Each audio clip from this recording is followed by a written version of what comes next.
شفتوش المشهد ده يا جماعه؟ انا طالع عشان اصور لكم اسكندريه من فوق، لقيت الاخ ده بس هو متضايق مني، مش عارف ليه.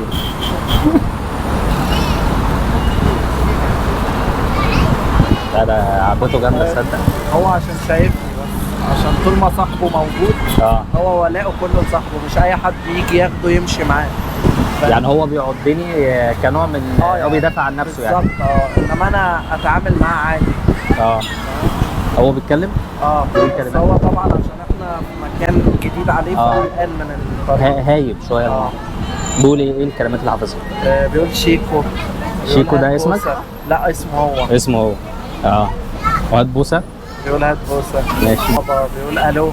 بس هو ممكن يتكلم بس يامن للمكان، لان ده بالنسبه له مكان جديد. انت مش معوده اللي انت تركبه؟ زي طفل مثلا لو راح لبيت جديد يقوم يلعب مع العيال على طول، ولا لازم ياخد على المكان؟ لازم ياخد على المكان.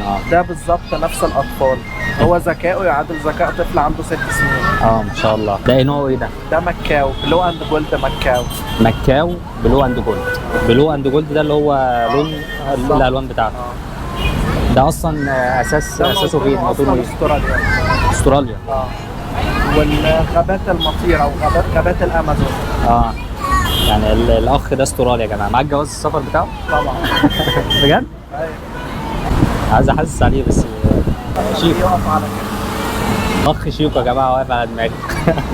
انا عايز اوقفه على دراعي، عايز اخد صوره وهو معايا. الاب خده بقى على ده بيفهم اكتر من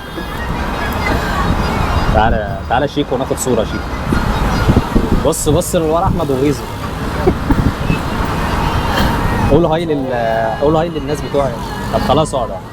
هو مش عايز يقف. هو عشان شايف الستاند بتاعه فبالنسبه له ده امن من ايد. ممكن احس على دماغ شيكو؟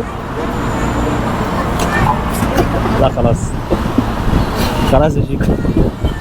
ما بيهزرش يا جماعه شيكو.